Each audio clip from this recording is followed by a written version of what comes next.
रथसप्तमी हा महर्षी कश्यप आणि माता आदिती यांचा पुत्र सूर्यदेव यांचा जन्मदिवस म्हणून साजरा केला जातो। हा दिवस सूर्यदेवांना समर्पित आहे। या दिवशी सूर्यपूजन केले जाते। सूर्यपूजन करण्यापूर्वी सूर्योदयापूर्वी स्नान करावे। छोट्या कलशातून सूर्याला अर्घ्य दिले जाते। अर्घ्य दिल्यामुळे उष्णतेचा त्रास कमी होतो। रथसप्तमी दिवशी तुळशी पुढे 7 घोड्यांच्या रथात स्वार झालेले सूर्यरथाचे चित्र काढले जाते व महिला त्याची पूजा करतात। रथ छोटासा काढला तरी चालेल। अंगणात दीप प्रज्वलन करून भाताचा नैवेद्य सूर्याला दाखवला जातो। सूर्यरथाला असणारे 7 अश्व आठवड्यातील 7 वार दर्शवतात।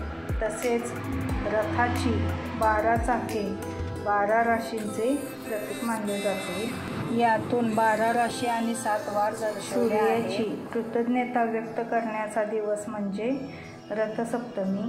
माघ महिन्यातील शुद्ध सप्तमीला सूर्यपूजन करण्याची प्रथा आहे। तसेच भारतीय संस्कृतीमध्ये निसर्गाला देव मानले आहे। भरपूर सण हे निसर्गावर अवलंबून आहेत। मकर संक्रांतीनिमित्त सुरू होणारे हळदी कुंकू समारंभ रथसप्तमी दिवशी समाप्त होतात। तिथून पुढे हळदी कुंकू केले जात नाही। रथसप्तमी साजरी करण्यामागे धार्मिक आणि वैज्ञानिक अशी दोन्ही कारणे सांगितली जातात। रथसप्तमीला आरोग्य सप्तमी असेही म्हटले जाते। रथसप्तमीची पूजा मांडणी कशी करावी ते आपण पाहूया। मांडणी अगदी सोपे आहे। रथसप्तमीची पूजा ही सकाळीच मांडावी। ग्रामीण भागामध्ये ही पूजा अंगणात तुळशी वृंदावनाच्या बाजूला मांडतात। अंगणात ही पूजा खूप छान वाटते। पण शहरात फ्लॅट सिस्टीम असल्यामुळे ही पूजा घरच्या घरी तुळशी वृंदावन ठेवून त्याच्या बाजूलाही मांडू शकतात। एक पाट घेऊन नवीन वस्त्र अंथरून दीप प्रज्वलित करायचा आणि सगळ्यात आधी दिव्यांची पूजा करायची। कारण कोणतीही पूजा आपण अग्नीच्या साक्षीने हळदी कुंकू फूल अक्षता वाहून दिव्याची पूजा करून घ्यायची आहे। त्यानंतर गणपती बाप्पांची स्थापना करायची आहे। त्यासाठी विड्याची जोड पाने घ्यायची, त्यावर थोड्याशा अक्षता घालायच्या आणि हळदी कुंकू वाहून त्यावर गणपती बाप्पांची मूर्ती स्थापन करायची आहे। गणपती बाप्पा हे विघ्नहर्ता आहे। मूर्तीची स्थापना करताना गणपती बाप्पांचा कोणताही मंत्र तुम्ही बोलू शकता। ओम गण गणपते नमः हा मंत्र म्हणला तरी पण चालेल किंवा श्री गणेशाय नमः हा मंत्र म्हणला तरी पण चालेल। मूर्तीची स्थापना झाल्यावर बाप्पांना अष्टगंध हळदी कुंकू दुर्वा फुले वाहून घ्यायचे आहे। गणपती बाप्पांना तुम्ही अभिषेकही घालू शकता। त्यानंतर बाप्पांसाठी गूळ खोबऱ्याचा नैवेद्य दाखवायचा आहे। त्यानंतर सूर्यदेवतेची तांब्याची प्रतिमा किंवा फोटो असल्यास त्याची पूजा करून घ्यावी। सूर्यदेवांच्या फोटोला किंवा प्रतिमेला अष्टगंध अक्षता फूल कुंकू सर्व काही वाहून पूजा करायची आहे। इथे तुमच्याकडे सूर्यदेवाची प्रतिमा नसेल किंवा फोटो नसेल तर तुम्ही एका पेपरवर सूर्यदेवाचा 7 घोड्यांवर बसलेला फोटो काढून त्याचीही पूजा करू शकता। फोटो तुम्हाला गुगलवर मिळतील। सूर्यदेवाची पूजा करताना ओम सूर्याय नमः या मंत्राचा जप करायचा आहे। त्यानंतर 7 वाट्यामध्ये 7 प्रकारचे धान्य पाटावर मांडून त्याचीही पूजा करावी। या 7 धान्यामध्ये तीळ आणि गूळ 1 वाटीमध्ये ठेवा। तिळगुळ ठेवायचे नाही, तीळ आणि गूळ, कारण या महिन्यामध्ये तिळाला खूप महत्त्व आहे। मांडलेल्या धान्याची हळदी कुंकू अक्षता फूल वाहून पूजा करून घ्यायची। त्यानंतर पाटासमोर गेरूने सारवून घ्यायचे आहे व त्याच्यावर सूर्यदेवाचा रथ काढून घ्यायचा। तुम्ही पांढऱ्या रांगोळीनेही काढू शकता आणि त्यावर कलरची रांगोळी घालू शकता. गेरूने न सारवता रांगोळीनेही काढू शकता. सूर्यदेवाची पूजा केल्याने आपल्या घरातील आजारपण, अडचणी कमी होतात.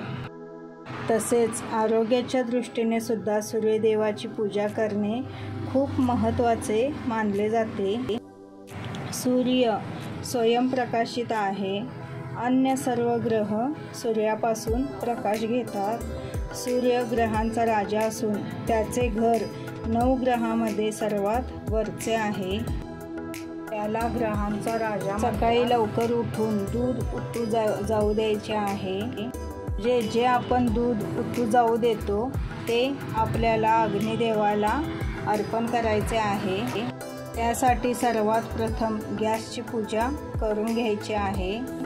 शेगडीला हळदी, कुंकू, धूप, दीप, फूल वाहून, अक्षता वाहून गॅस शेगडीची पूजा करून घ्यायची आहे. आधीच्या बायका चुलीची पूजा करत होत्या. त्यानंतर मातीचं लोटकं किंवा सुगड घेऊन त्याला हळदीचं लेपन करायचं. त्यावर कुंकवाची बोटे ओढावी. त्यानंतर त्या सुगडामध्ये 1 चमचा तांदूळ धुवून घेऊन ते टाकावे. तसेच अर्ध सुगड भरेल एवढंच दूध टाकायचं आहे. त्यानंतर ते भांडे गॅसवर ठेवावे. गॅसवर ठेवून झाल्यानंतर त्यात थोडीशी साखर घालावी आणि आपल्याला त्याची खीर बनवायची आहे. दूध उतू आल्यावर गॅस बंद करा. त्यानंतर त्याच भांड्यातील खिरीचा नैवेद्य सूर्यदेवाला दाखवायचा आहे.